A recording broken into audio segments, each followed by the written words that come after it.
Mga kapuso, dahil sa naranasang malalakas na buhos ng ulan, ilang taniman ng pechay sa Mangaldan, Pangasinan ang nalubog sa tubig.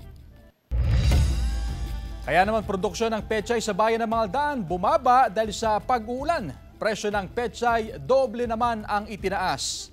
Nakatutok live si Jasmine Gabriel Galban. Jasmine?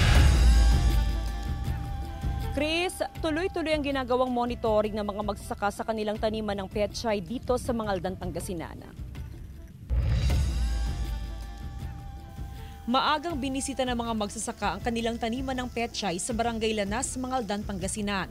Sa lakas kasi ng buhos ng ulan sa nakalipas na mga araw ay nalubog na sa tubig ang mga pananim na pechay na dapat sana'y aanihin na sa mga susunod na linggo.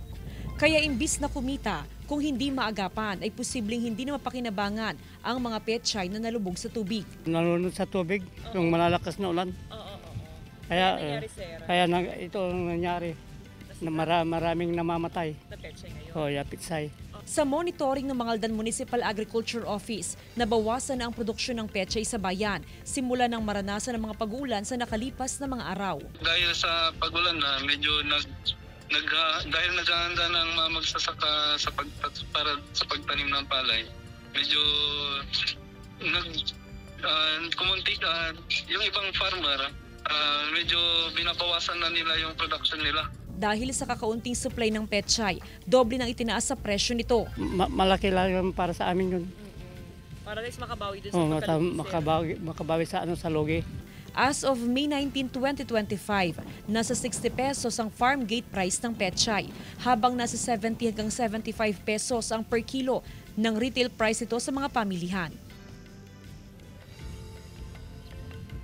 Chris, matapos yung mga reported na damages o pinsala sa mga taniman ng pechay dito sa Mangaldan, Pangasinan, ay tuloy-tuloy ngayon yung ginagawang validation ng Agriculture Office para matiyak kung gaano nga ba kalawak yung pinsala ng nagdaang mga pag-uulan sa mga taniman sa bayan ng Mangaldan, at nakahanda naman daw ang Agriculture Office doon sa assistance na ibibigay nila sa mga affected na mga farmers. Chris? Jasmine, kung hirap sila ngayon sa pagtatanim ng pechay, papaano ang epekto nito, pangkabuang epekto nito sa supply ng pechay sa merkado? Chris, sa monitoring ng Agriculture Office sa ngayon, talagang nabawasan yung production ng nasa 30%. Pero sabi naman ng Agriculture Office na meron pa rin namang magiging supply sa mga susunod na araw o susunod na linggo, dahil may mga portion naman o may mga taniman sa Mangaldan na talagang sila yung nagpo-produce ng pechay na kahit na umulan, kahit papaano ay safe naman yun sa baha. Kaya tiniyak o safe yon sa matinding tubig from ulan. Kaya naman tiniyak ng Agriculture Office na meron at merong sapat na supply ng pechay sa bayan ng Mangaldan, Chris. Bukod sa pechay, may iba pang gulay na naging o na-damage dahil sa mga pag-ulan, Jasmine?